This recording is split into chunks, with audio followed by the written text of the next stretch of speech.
Sin City After Dark. I'm Katerina Mesa, your host, and before we start, please do not forget to hit the subscribe button below and to set up notifications, that way you never miss an episode. I'm here today with the beautiful Sage Waters, who is an amazing singer-songwriter here in Las Vegas.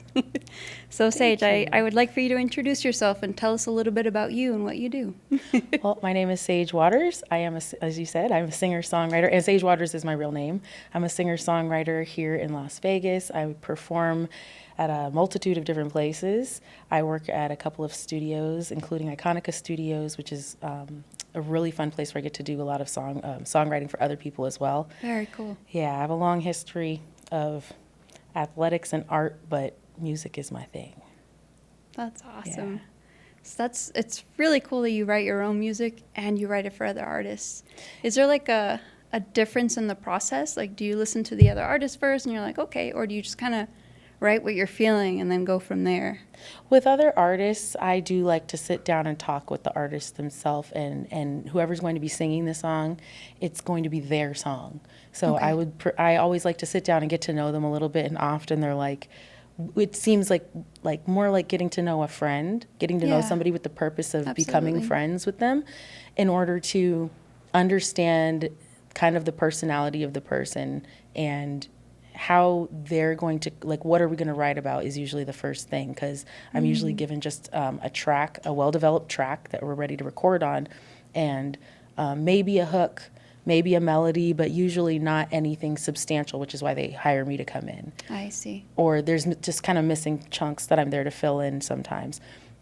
But understanding the artist that's going to be performing the song is pivotal and the most important thing, because I want to be able to write in a way that they can express themselves and they can feel heard, and that when they go to sing the song, it feels like they wrote it and it's their words coming out. So while I'm getting to know them, I listen to the way they talk and watch their gestures and their body positioning and all these different nuances to the person that may influence the way that they deliver a song. Some singers have really long vibratos and very expressive. And then there are other singers who are more staccato and very more withdrawn. So, I don't want to write a big belty song for someone who doesn't belt. That makes perfect sense. Yeah, and I want to write that for someone who does belt, so they can explore their vocalization and their expression that in a way that feels natural to them. Mm-hmm. Yeah, and then for myself, I was just gonna ask you that. I just write. I write like, I have every different method of writing. Okay. I've done it. It depends. Like, we could be talking on this interview and there's something silly that happens and it inspires something, or something touching that happens and it inspires me to write a story about it, right? Yeah. Or we could hear a phone go off and just it getting cut off in that one way gives a certain little loop of melody in my head, and I make a song out of that. I don't know. Or you could give me a track and I'd write to that. So I think that's the perfect way to write music. It's just based on what happens, what you're feeling, and you just go with your idea. Yeah. Is there something that really inspires you with your original music? For yourself, of course. For myself, actually, even when I write for other artists, I write from a place of honesty and truth and reality and accountability in oneself. And I feel like in songwriting, I'm able to say things about myself that I wouldn't just say in a conversation, but I may be able to put it into a lyric and be honest about how scared I might be about something, or how uncomfortable something made me, or how actually devastated I am about this subject, when in my day-to-day life, I'm like, oh no, I'm fine. Because I've got things to do. I've got kids to take care of. I've got, work I've got to get on a stage and entertain people. You can't go up there with your head full of worry and whatever's going on in your life. So, yeah. Do you ever feel that, well, I guess you can answer the way you feel, but I feel like personally, if I was writing about the things that are truth to me, for example, and how I'm feeling, I feel like I might be at some point like, oh, I don't really want people to know that that's how I feel, or what are people going to think? So how do you manage that line between TMI and something substantial that you're really feeling that you want to share, if that makes sense? I don't feel like you can say too much as a songwriter.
It's our job, and I think it's a huge blessing and a gift if you have the talent to write songs, if you can also gather the confidence and the courage to share those songs. Yeah. That is where the true artistry comes.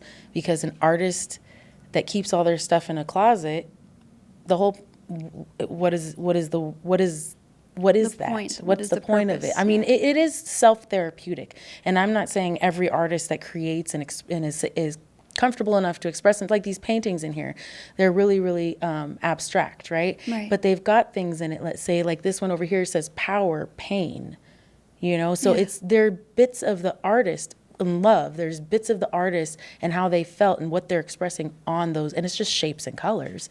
But by reading those little words, you realize, oh, this means so much more. What are those shapes and colors? What does that actually mean? What's behind it? So there are subjects. I don't think any subject is off topic or Yeah. off limits, Yeah. because there's 100% there's somebody out there that's experienced what you want, what you're afraid to write about, and what you're afraid to say, and what you're afraid to admit. There are people out there that have gone through it or are going through it that feel lost and unseen and unheard. And as an artist, it's our job to be vulnerable to the public in order to, like, it's a selfless Yeah. thing. I think the hardest part about being a professional working artist is that you're trying to be your most authentic self and share that through a medium. And then there are people that say that you're trying to go for, oh, you must like the attention. And because music is held up so elite, and in such an elite place, performance is held in an elite place in Hollywood, in America, in the Western world, oh, you're a singer. And it's like, oh my goodness, I want to be a singer. It's almost like an obsession with being in the spotlight. I have terrible stage fright. So Really. like crippling stage fright. I got fired from my first band because I would close my eyes and back into the drum set. And drummers like, why are you back here with me? Get back up there. And I'm like, they're looking at me. So it's scary to get up there. And then to finally Yeah. make it up there and work so hard to like be a dynamic performer and get rid of that shyness and like go at your crowd and be like, come on, let's go. And like, we're all going to have fun together. And I'm still nervous inside sometimes, Yeah. But to do all that, and for me, it's like when I finally get into the zone of performing, I feel like it's no different than when I get excited about playing with my kids and like, we're all going to go surfing or skiing or something, or hiking or something really, really fun together where everybody's charged up with the same energy. And so the idea that that's putting yourself in a position of power or attention seeking, to me, it's like, it doesn't, to me, true artistry, that's not what it's about. It's about your audience. It's about being honest enough with my work. What work I put out, I'm honest enough so where my audience can listen to it, relate to it, and come to me, and we can actually have a genuine connection, a genuine exchange of honest emotion between each other. And I've done 3 original shows here in Vegas since I've been here, and they all sold out, which was great. But thank you. You're welcome. And I've heard that that's a rare thing to be able to do originals, and I didn't do any covers, just originals, and then have people show up for that and be supportive. But at the end of each show, I had at least 3 people come up, hug me, and hold on to me and cry because of certain songs. There's a couple songs that I sing that I wrote that are they're very honest. And it's not a side of myself that I share with anybody that's not very close to me. So it's taken a lot of practicing singing the song, just even by myself. Without me, you have to connect emotionally, but not to the point where I'm going to start crying on stage, or I don't want to say it because I'm re-feeling those feelings. So that's where your professionalism and your work ethic comes in, and you have to deliver the product. I have to remember I am the product, and what comes out of me is the product. So it's not something I can stamp it on a shirt, but that's the merchandise about the product. So It's it's being a professional working artist, it's a dichotomy. You feel a little split personality occasionally. How do you keep yourself from being vulnerable, for example, on stage, but also being professional? Like if you're singing something and you feel like you're about to start crying, how do you stop yourself from feeling it all the way, you know? I'm not very good at that. Usually I do end up feeling it all the way. And sometimes I'll just sit and I'll cry, Yeah. and tears will come out, and sometimes I lose my voice but I'm there with my band and my musicians, and those are my friends. That's family. Anybody who's on stage with me, that is somebody that we're in the fire together. So if I get emotional, the guys will pick up or they might pull back. But they're very, you have a relationship with your other musicians, and they know what that song means to me. That's why they're playing it in a way that's, even the music is evoking emotion. And even when I'm not singing and you're just listening to the bass play or the piano do its solo, it's touching you because Oscar he knows the story, and he's playing the music and the melody on the piano the way that he feels like the feelings are trickling out of him in correlation to what I'm doing, right? So the beauty of it, I mean, like, we see artists sometimes. Ray is one of my favorite artists right now, and she is an independent artist, and she's up there with her sisters, and she writes all her own music, and she sits down and has conversations, and she gets emotional sometimes, and she talks about her weight gain and loss and how insecure she feels. But that's why everybody loves her so much, because she's relatable. She opens herself up to be vulnerable. So I think it's the professionalism is you have to maintain your vocal technique, not turn your back to the audience too much. I mean, some of us artists can do that, but when it's more of like a homey setting. Yeah. But it's a battle, and I think people like my heart goes out to like Britney Spears, and it's like she had to do such. You hear now about what she was dealing with at certain times. People are like, that was an incredible performance on the MTV or whatever, Grammys. And you realize she was going through this stuff. Halsey, she tells a horrific story of what she went through. She had just had a miscarriage, and they sent her out in an adult diaper to finish her show. And on one hand, it shows the absolute resilient strength of a woman and an artist. And on the other hand, how dare you push her out on that stage while she's going through that? Absolutely. So it's, yeah. Wow. Yeah. It goes back and forth. That's a lot. It must be a lot, especially as a woman, where you have to be vulnerable all the time. Yeah. In dealing with that. And you also have to be strong at the same time. In a male-dominated industry. Correct. Which is real fun sometimes. Correct. I have to say, most of the men I work with, though, are very compassionate, empathetic, and very kind and supportive. And they usually are attached to an amazing woman, that loves and protects them so they can continue being that wonderful man that I get to work with. So thank you to all you guys and the women attached, because they make our world go around, So you hear a lot of nightmarish stories about the music industry, entertainment and stuff, and how women are taken advantage of and abused and manipulated. And it is out there. But there's a lot out there that's a lot of people in a lot of groups that are not like this. This whole experience here at the podcast, I feel like I'm at home with with my cousin. It's like you feel like family. The you producers, thank you. Oh, I love you. I love you too. I know we're like becoming real friends on the We outside. are becoming real friends. I love that. But this industry is rough, and because you're being vulnerable and you are being yourself and your heart and soul is the product, you have to be balanced. You just have to find your balance and stay grounded, not get too much into your musical character, not too much into, I'm not going to show off and be different for the crowd. It's like there has to be a happy medium. There has to be a happy medium. Yeah. And there is a difference in who I am at home with my kids and with my friends and people who are close to me and who I am on stage.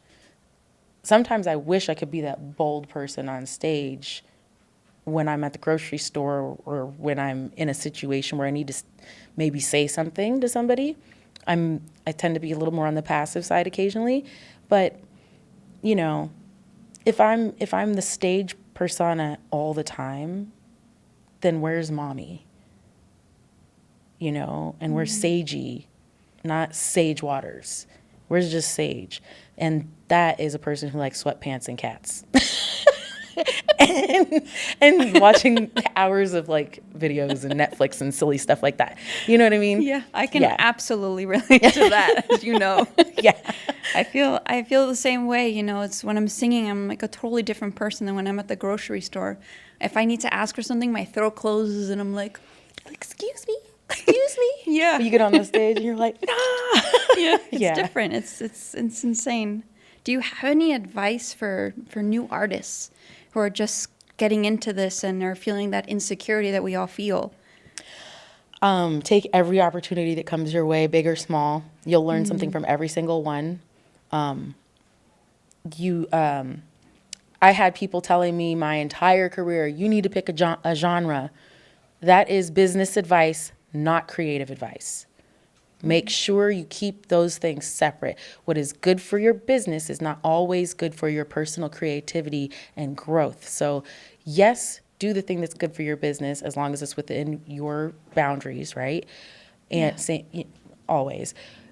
But if I had listened to everybody who said you need to stick to one genre, I wouldn't have the job at the studio writing for the pop artist and the R&B artist and the folk artist and the country artist and the hip hop. I get to write for whoever's in the studio that wants good lyrics and melody and harmonies and vocal arrangements. They call me up. And it's because of my versatility that I get to be on so many different stages in so many different genres. So it's actually like a superpower.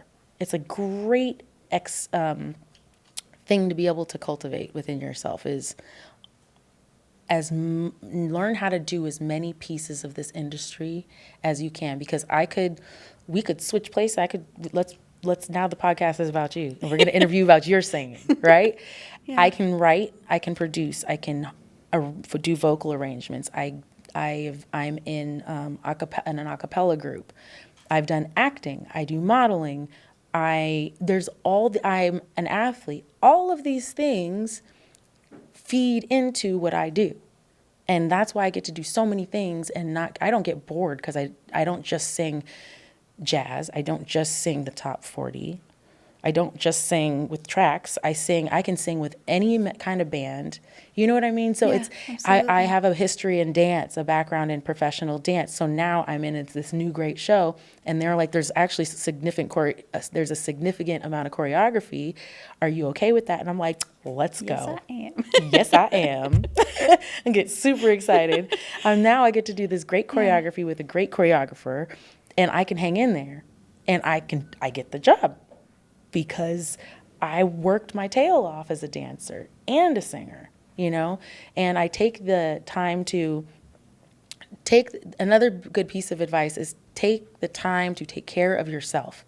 Mm-hmm. Create a sustainable schedule and a sustainable diet and exercise routine, because your sleep and what you put in your body and how much you move it will determine what gigs you will be able to do.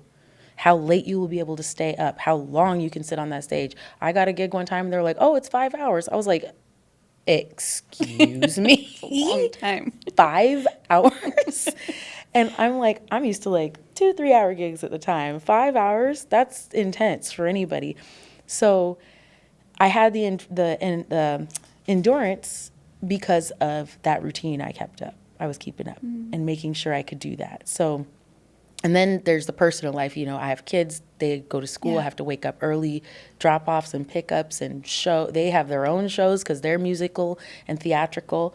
So I have to be at their gigs and get them to their gigs. And the best advice for an artist is balance and focus. And keep out any negativity. Unless it's constructive and it's adding to your library of wealth, then it has no place in your life if it's going to take you down. There shouldn't be someone in your life that you cringe having to deal with before you get on stage, because it will affect your performance and it'll affect your joy in being able to do what you do. And that's the worst, because we do the best job in the world. Like, we're entertainers. We get to get on stage. We get paid we make our living making people smile, helping people feel better. You know, like, even if it's in a happy hour bar and everybody's just wants a beer after work, that's like one of my favorite gigs, honestly, because everybody is just like, oh, I had the longest day, and they want a beer, and I'm like, oh, I would have walked 500 miles, and I get to choose my own set list, so I pick songs that I'd like to hear, that aren't on the radio all the time, you know, that are going to, you know, you see people go look up from the gambling machine, like, and they're like, yeah, that's like the best feeling, you know? Absolutely. I think that, well, I think you're amazing and you're super impressive. Oh, thank you. Because you really seem like you've captured every single aspect of the music industry in a sense. I was really obsessed with like performance as a child. I remember being like 4 or 5 and seeing my parents were watching the Grammys, and I saw Whitney Houston win, and her hair was all pretty and poofy and curly, and she had this big bright smile that reminded me of my mother. Oh. And her voice, my mom loved her voice, my dad loved her voice. And then it's just, I was fascinated with the stage crew, the guys in black that would run on and pull sets off. I was fascinated with how they did the lighting, how, like, everything. I'm friends with one of the guys who builds stages, and he's one of the most interesting people I know. And he like got to build the Grammy stage one year because, wow. I mean, like, he builds like the big festival stages, but all that goes into that is fascinating to me. I love being a stage crew, anything having to do with it. And so every opportunity I had to learn how to do it, whether it's like, and I say the best, right now my son's 17 and he's looking for jobs. And I said, and he's like, but I want to do so many things. I don't want to just get stuck in one thing. So I told him about how I learned how to do things. I got a job in a bronze casting foundry. I got a job as a limo driver. I started my own catering business. I had my own house cleaning business. I worked at a bank. Random. I worked at the California Shakespeare Festival. These are completely different things across the board. None of them relate to each other in any way. But I use everything I've learned working in this industry. Because it's just working with people, different kinds of people in different circumstances. And I think once you understand people, it makes it way more fun. Because then you can anticipate how to move with others in a way that they're going to be comfortable and excited and hopefully be more vulnerable so you can be more vulnerable and everybody, you just have a better overall experience.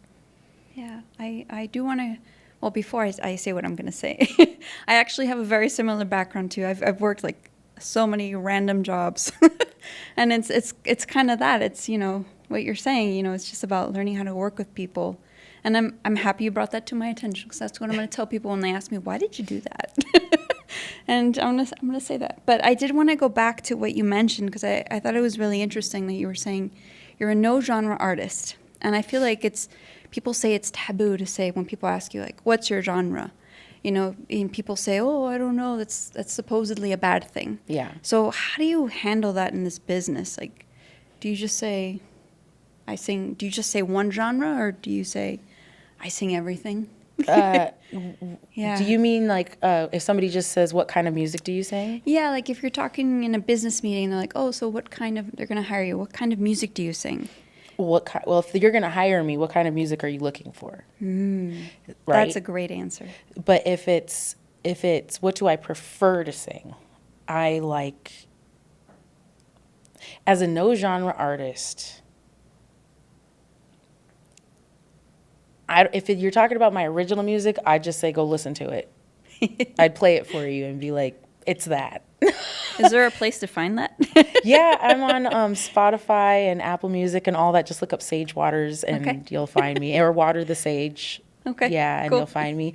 But I have a new song I'm coming out with. And the no genre thing is an interesting kind of, it's not, I don't know if it's a dilemma.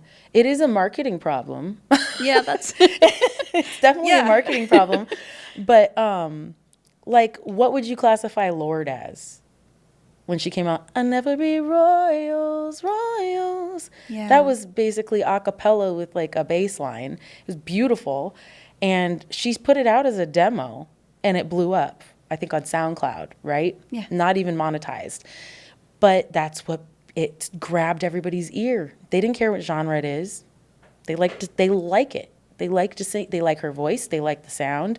So I kind of write like that. So, but I mean, if I had to describe my live, personal, original band, I always describe it as if Hendrix and Beyonce made Mashed a band. together. Yeah, because it's like kind of like rock, but rock Yeah. blues, alternative.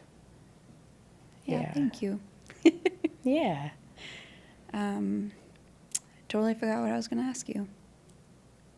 You had mentioned, now I'm going to talk backwards in my brain. Perfect. I'm dyslexic. I'll be right there with you. Thank you. I appreciate that. So you were talking about your original music, and also before you were also talking about how your band is like your family. Mm-hmm. So what was something that you were looking for when you were, or I'm assuming that you wrote your music and then you had to, reach out to your band. Yes. But how do you find the right people that kind of, express everything that you want to be expressed when you're playing? I honestly, because I don't write with my bands, I compose and write all the music and the arrangements myself, and then I just Okay. teach it to my bands. My bands are all for hire. Okay. I just hire out musicians. I try to stick with the same group. Once I find a group of us that's like, Yeah, that meshes. And yeah, I try and keep that going. But I typically look for jazz musicians. I go to the like the serious jazz musicians, the ones that are being experimental, the ones that are writing. They are composers themselves.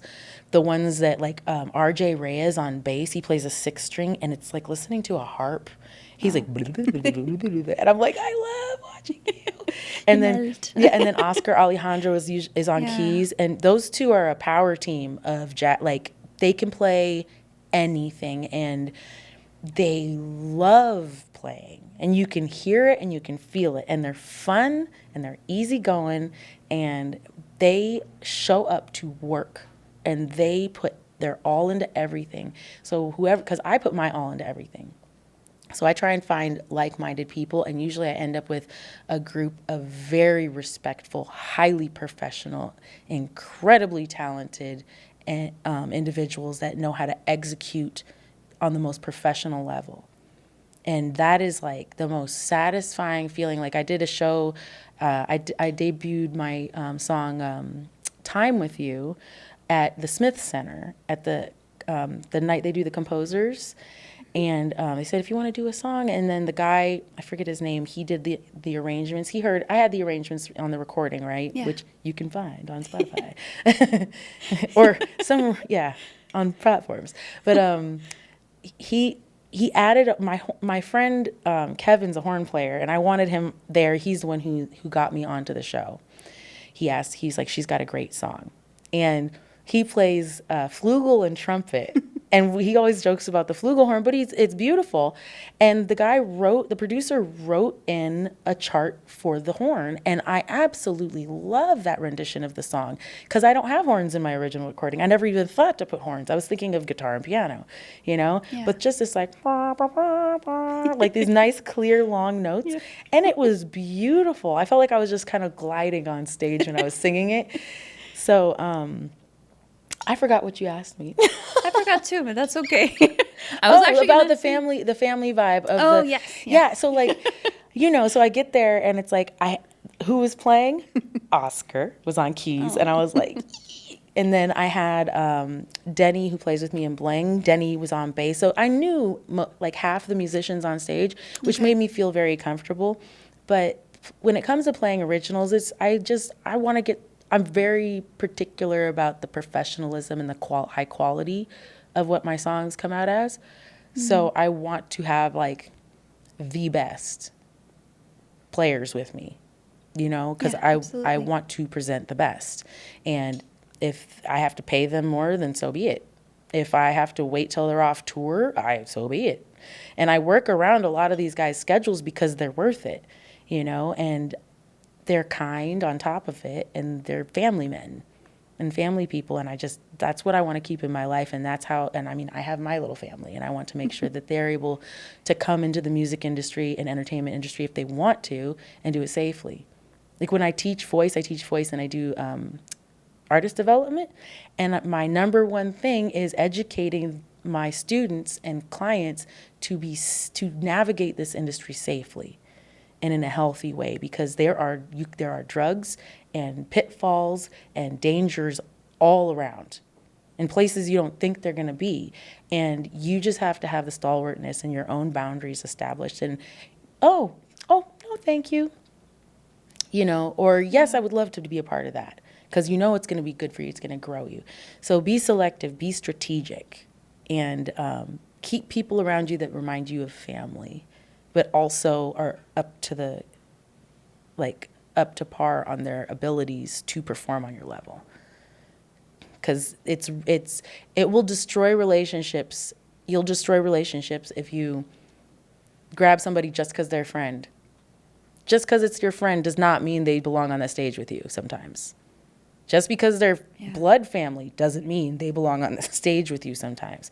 They're on their own path of artistry. And you don't want to... The worst thing that could happen is somebody, and then you have to criticize them. And it's a constructive criticism. It's like, hey, I need you to back off of, doing the backgrounds because your harmonies aren't quite strong enough yet. If you can work on that, then maybe next time, yes, do the backgrounds, but I want to vet it first. And some people really get their feelings hurt over that. I mean, I don't, because that's this industry. Sorry, you don't sound good enough for that. Sorry, you're not executing that well enough. Next. Right. Sorry, you're a little too heavy. Next. Your hair's a little too long. Can you cut it? No. Next. You know what? Your hair's a little too poofy. Can you straighten it? Yeah, I can straighten it. You're a little too chunky. Can you lose 10 pounds? When's the gig? Yeah, I could do that. I cannot. Can you put on some weight? Definitely. I will definitely put on some weight for you. But you know what I mean? It's you have to, the strategery. Yeah. Be strategic, yeah. Yeah, I'm happy you're saying that that's one of your points of advice, that constructive criticism is a good thing and you should be open to it if you want to improve and grow, especially in this business. Yeah. So, I have people who are, I've had voice lessons before, and I'm like, I just heard you saying you need to keep them up. That's not an insult. That's amazing. Okay, if you did such a good job, I recorded you. You want to listen back? No, I don't want to watch myself back. Why? Yeah. Why? If you don't want to hear yourself back, why do you think you're okay to get on the stage? You should 100% listen to yourself. I listen to myself and go, oh God. And then I laugh at it. I used to cry. I bawled my eyes out the first time I recorded myself at the studio I worked at. He's like, oh, here you go. I was like, ooh. And he goes, yeah, go listen to it. Put it in my car. I was like, started crying, cried all the way home. I was like, oh my God, I sound terrible. He goes, you just need to practice, get some voice lessons. So I went and got a voice teacher, an opera teacher, because I did my research. And from what I understand, if you can sing opera vocally, you can sing anything. Yeah. And I loved Phantom of the Opera already. So I got singing opera lessons from my college sculpture professor's wife. And she was great. And it changed my approach and my technique. And then I kept going to the studio, and he was like, your singing's improving. And I started warming up before every recording, before every performance. And now, I warmed up before I came here because I was going to be talking. So, and I know so many performers, I don't need to warm up. I just go, or whoa. And I'm like, that's fine. But how much better would you be? How much less strain on your body? How much less thinking you have to do when you're warmed up? You don't have to go, I got to take an extra deep breath. Remember to, you don't have that because you're ready. Right. And so I'm about efficiency. I cannot stand in anything inefficient. I want things to be as efficient as possible because we all work so hard.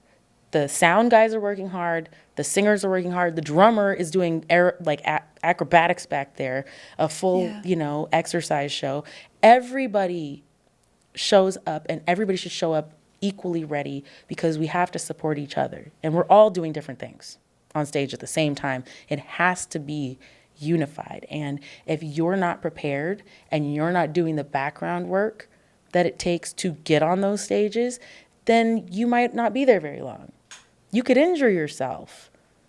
You know, it's not, singing is for everyone.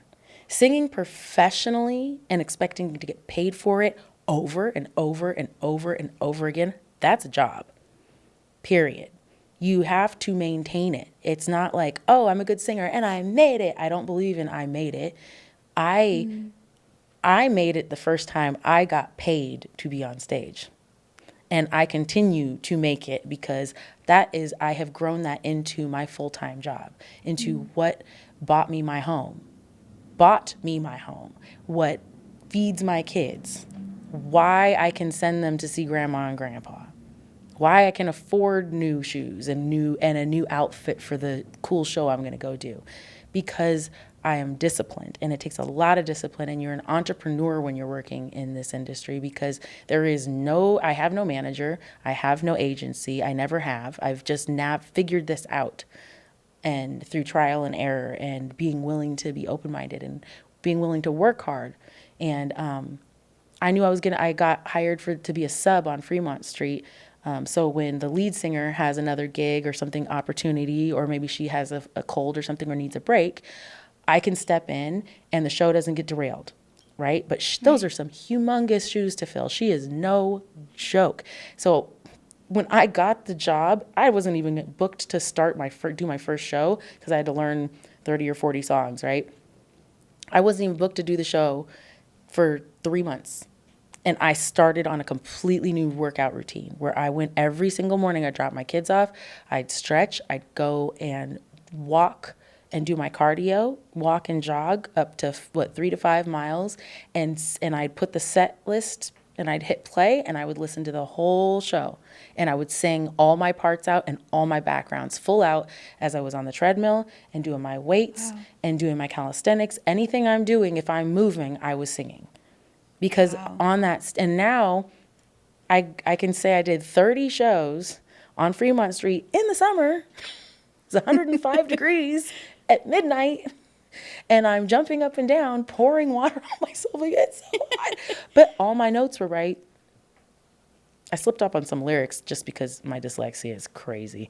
But like, you know what I mean? Absolutely. I was able to do it and get off stage and not have a headache and not pass out on stage and I'll be like, I can't. No complaints, no excuses. I knew what I was getting myself into. So I'd rather be over prepared than under prepared. And I love constructive criticism because I want to get on that stage and have everybody go, wow, that was cool, except I don't want that. I want, wow, that was great. You should definitely go see her. I'm going to come see her again. This was fun, and that happens with preparation and and a lot of discipline. I feel like you can read my mind, because I was actually going to ask you what your routine is like. But now I'm going to ask you is how do you consistently be disciplined, especially with being a mom, having so much on your plate, working all the time? How do you consistently say, okay, I need to do my vocal warm-ups today. I need to walk the 3 to 4 miles a day. How do you stay consistent? You just do it. I gotta do it. My dad was like, it doesn't matter if you like it. Sometimes there's plenty of things I don't like that I do every day. He goes, it's your attitude about it. You can give up and quit and be a quitter and then never get the opportunity and never feel the success of completing that, or you can try and fail and try and fail until you don't fail. And then also, I've had a lot of knee surgery and stuff, and sitting there, the recovery and getting ready for the surgery, going to the thing and like being talked to, you don't want to go into that. You don't want to be cut open. You don't want to. I know what the recovery is going to be like. I know I'm going to wake up in pain because I've already, it's like and then I've already done it. It's not like it's a surprise. Like you're going to feel a little pressure. No, I know what I'm going to feel. It's not pressure. That's for sure. And just having to go through things that I absolutely despised on such a physical level. Like, you can't get out of your body. You have to sit here with it. You have to sit through the spasms. You have to sit through the complications. You have to wait and wait and wait for your body to heal. And watch everybody else going to concerts and going to theme parks and living not on homeschool, not on crutches, not in a wheelchair. So for me the fact that I can get on a treadmill and walk 3 to 5 miles is a blessing to me, because my initial prognosis was amputate the leg above the knee, and I got to keep my leg, and doctors, well, it's always gonna be a limp. Oh, you'll never be able to run. You probably won't be able to dance. And I'm a professional dancer. I can run, and I have learned to walk without a limp. This isn't stuff that's exciting to talk about, right? But it's completely contributed to my ability to push through whatever happens with this business, because this is nothing compared to the personal things I've been through. It's like skipping through sunshine and roses. Like, I'm like, even on my worst day and I'm tired, I didn't sleep the night before, maybe the kids are sick and I'd rather snuggle up with them, and I go to a gig, when I open that door and the staff is like, Sage, because they've been waiting all week to have live music, because I'm goofy. I banter with the staff. I go through and make sure I get everybody's favorite songs, and I play their songs for them, because, they've been there all day. And if there are kids in the audience, I love that. That just completely melts my walls down, and I'm like, wah. But you can't walk into a place to entertain people and stay low. I look forward to work, because if I'm having a bad day, it's about to get good, Yeah. I love your positivity. Thank you. And I love how strong you are. You made me emotional with your story. It's hard. We go through a lot of stuff. Yeah. It's like, it's hard to stay positive sometimes. But I just think about like where I could be. I am not in a hospital bed.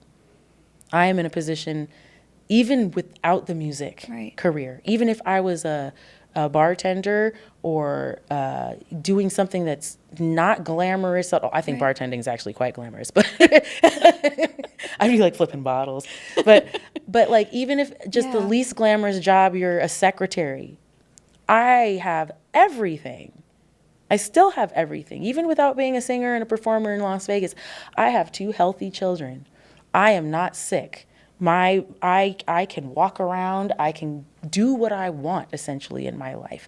And I don't have a horrific prognosis or a death sentence I'm having to deal with. And a lot of people do. So how dare I? It's me, poor me. What poor me?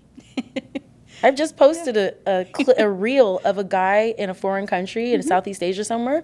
And I lived in Southeast Asia. I saw some of this personally. He's got 2 little plastic stools, and he'd sit on one, he'd put the other one next to him, and he'd scoot to it, and he'd scoot, because he has no legs. He's clean, well-dressed. He's wearing shorts because he's got no legs. Right. But he doesn't even have a wheelchair, but he has somewhere to go. He's not depressed, at home, shooting up drugs, complaining, poor me, I lost my legs. He's like on his way to do something, living his life. And that's how we all should be. You have breath in your lungs, and you have the freedom to make your own choices. The sky is the limit. And the floor is also. So it's like, choose wisely. You could lie there and just let things happen to you, or you could go make things happen. Thank you, Sage. That's really insightful, and I'm really happy you're sharing it with all of us. And like you were saying in the beginning, you truly are very vulnerable and very honest all the time. Thank you. At least in the experience that I've try spent to with be. you. And I think it really is inspiring. I think you're very inspiring. You are a great person. Thank you. I try. I feel like I have some other experiences within groups of people that have been very traumatic and toxic, and I've watched so many people experience things in life and let it take them down, or they stay trapped and they're afraid to get out of the bad situation because they think it's going to be worse. You're already in hell. You're already in hell. Like, you're already at the point where you don't have hope and you don't think you can do something. even if it's drastic, even if everybody around you thinks it's a bad idea. If you're drowning, you get yourself out of it, and be rude, be pushy, be bold, be forceful, do what you have to do. It's survival. If I didn't go after my music the way I have, I'd probably be a lot more depressed of a person. I would have had to be full-time in athletics or music or something something where you are expressing something. And a singer, we're athletes. It's all breath control and body. So if I didn't have some physical outlet like that, I don't know how I would be mentally.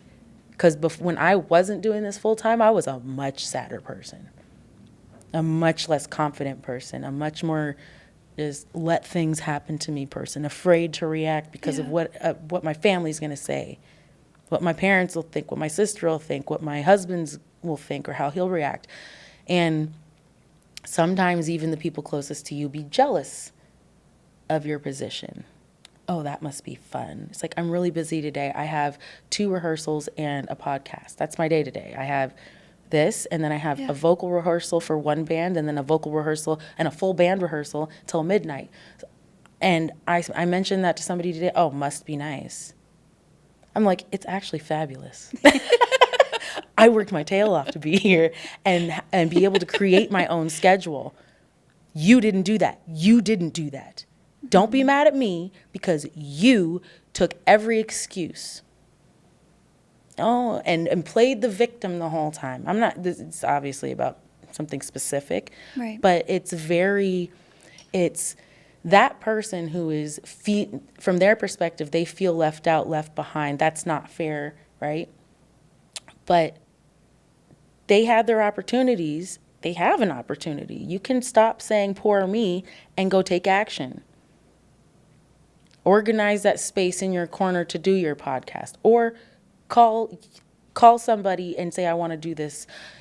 Reach out to that musician that you really, really like. Oh, they're not going to answer me on Instagram. Have you messaged them? They might. I've written famous people on Instagram like, oh my gosh, your show was so awesome. And they messaged me back like, thank you so much. That was so sweet. I was like, that's awesome. Look, And it's like, they're not trying to have a long-term relationship, but you see the kindness in that artist. And they were like, my fan, this audience member loved this so much, they were willing to reach out to me. At least I could like their comment. At least I could say thank you. And that shows that who the person is. Again, that's not a victim. That's somebody who appreciates even the random girl at the back who didn't even know the artist's name when you got up there, but now, oh my God, you're so good. That artist is showing how hard they've worked. And that hard work is appreciation. I have so much appreciation, gratitude for you and Ace and my kids being supportive. Like my daughter, I had her style my hair, like check my hair. I'm like, she's my stylist, but she literally is. I'm like, it has to be her approval before I leave the house. I say, is my makeup good? Is there too much blush? She's like, too much blush. She's like, hair needs to be poofier. Not those shoes, mommy. Like she does that, but that's support. Yeah. My son making sure when if he leaves the house while I'm out, he texts me and he makes sure, Mommy, this is where I'm going. I got here safely. Mommy, I'm coming back. I got home safely. That's supportive. They don't want me to worry because they know I'm on stage. Those are little things, but it all adds to it. So when you have people that are negative or jealous or backbiting or just that has no space in your life. Has no space in your life. This like the whole energy in this room is very light. It's full of, you guys just interviewed Joy. Yes. Like literal joy, right? And she was just here doing her thing. And there's flowers on the wall. There's more art from other people. Right? This is a sculpture by an artist. That lamp was designed by somebody. That bookshelf was designed by somebody. So all of that, the person capturing this recording, he's a master artist of capturing sound and visuals. Like Ace's ability to see a person and say, I know you're going to be good at this, and I know you're going to be good at that, and putting people together. It's amazing. And you need peaceful environments. You can't have people that live in chaos and thrive on chaos and be able to create with freedom and peace. And I mean, yeah, even what's that song? I hate you so much right now by Khalees. One of my favorite songs ever. And it is one of the most angry songs. Like she's literally screaming, I hate you so much. And you hear it and you're like, that's awesome. Right? Yeah. And but she didn't sing that song in a studio with a bunch of craziness going on. It was peace. She probably had her tea. And maybe she came out and was like, all right, I got to remember that whole situation and F that guy. And, she hyped herself up, but she was in a safe place to hype herself up, And then sometimes your best recordings are you just had a fight. Oh, well, sometimes I get into an argument or something, something negative. Yeah. And I sit down and I'm like, now, yeah, listen to this song. Next week, see how you feel. And that's my retort to the negativity. Sometimes I'm not going to sit there. I'm not a screamer. I'm not going to sit there and cuss somebody out and be like, oh no, you did not, da, da, da. That's not in me. I'll look at somebody's behavior and go, that's who you are. All right, cool. And I'll remove myself. I don't even want to spend the energy because I can put that energy into music. I can put it into my children. I can put it into something that grows. And that's what I'd rather. And I love the fact that my name ended up being Sage Waters and then Water the Sage was started as a joke, because I would get sage plants and I would forget to water them and they die. So I was like, Water the Sage. And my last name's Waters, that works. But now it's become constantly, feed your head, constantly bring in wisdom and learn knowledge and learn. I feel like, go ahead. Excuse Sorry. me. I'm just burping. I was going to say, that's okay. I feel like you've given us so many important nuggets of knowledge that I kind of am going to request that we summarize them. Okay, yeah. So the first one was be vulnerable and honest. Yes. The second one was to accept constructive criticism in order to grow. Yes. The next one was that life is very special and you need to look at the positives, not so much focusing on the negative. Yeah, lead with love and gratitude. Okay. Yeah. It turns you into a magnet for good things. The next one was about, you can help me with this. The next one was about, see if I remember. Well, I know that you talked about, that when you're feeling very down, just get up and do it. Just get up You're and do it. going to feel much better that you went and you did it. Yeah. No matter how sad you're feeling or hopeless, whatever it is. Well, it's like exercise. Yeah. You feel like crap because you're sitting in the bed and you're sedimentary. And then if you can get mentally, just tell your body, get up, walk in there. And then all of a sudden, you're on the treadmill at 2 miles an hour, just doing nothing.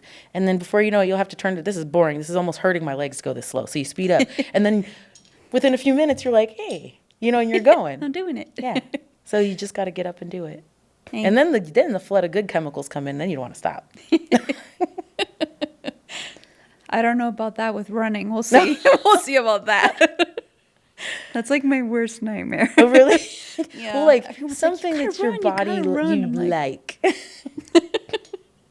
I'm like, I'd rather walk. Yeah. We'll walk in the park. And the next thing was being disciplined. You just got to do it as well. The discipline, creating a good schedule, dietary, sleep, and physical activity schedule that's yours, and don't rely on a buddy, because if your buddy goes on vacation, and then your routine shouldn't stop because your buddy's not there. You know what I mean? Yeah. But something that you can cultivate that you enjoy. If you hate gyms and you love hiking, then make sure you find a way to go hiking multiple times a week, Yeah. If you hate walking and being on your feet, but you love the water, find a pool that you love, I think you had said something sustainable. It has to be sustainable. You love. Yeah, it has to be sustainable. Yeah. And then best advice for artists is when you are given criticisms, categorize them as, is this a good criticism for my business or creativity? And don't get offended. Like with the whole, you need to pick a genre, Sage. That's business advice. So I can market myself properly and have a target audience and actually build that audience out from there. Beyonce can jump around her genres because everybody knows her and likes her already. So now she has the freedom to experiment, and everybody goes, ooh, where's she going? Ooh, where's she going? Ooh, where's she going? You know, and they're going to follow, and she'll get new followers and lose some, and new followers and lose some. But she's got the freedom because of who she is. And she's already been marketed. Yeah, for 20, 30, almost 30 years now. Yeah. So it's, categorize, compartmentalize. Don't get overwhelmed. Things we don't like. Which was your other thing about, being free and doing what kind of music you want to do in the moment. Who cares if it's country? Who cares if it's pop? Who cares if it's rock? Yeah. Just being open to whatever you're feeling. Well, my biggest inspiration is my biggest inspiration is my talent and capability. I feel like I am literally going against creation if I do not honor what I have been given.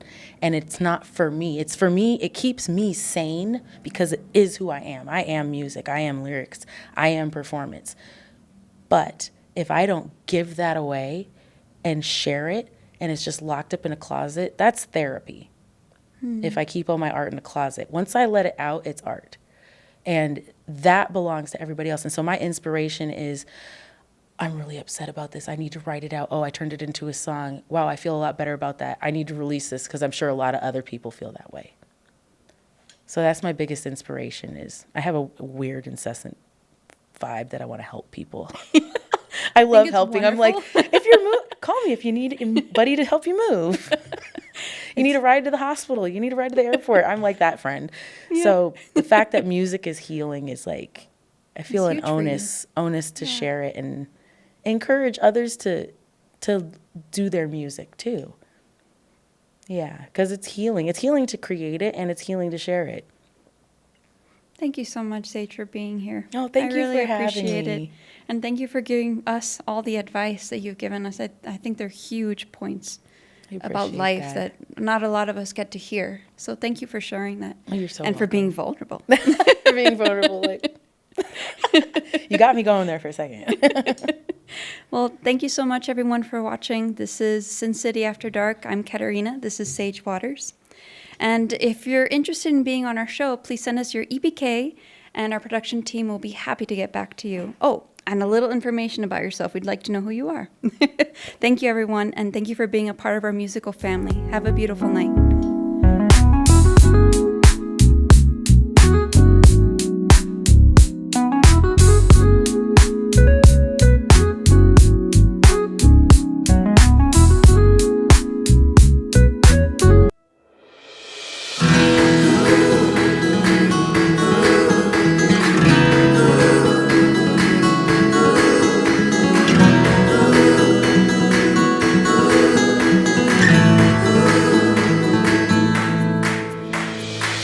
There were days where we thought we wouldn't make it out, but we stuck it out. Today's our day. Today's our day. There were nights we would fight, no end in sight, nothing was right. Tonight's our night. Tonight's our night. I'll fight for you until this life is over. There's no giving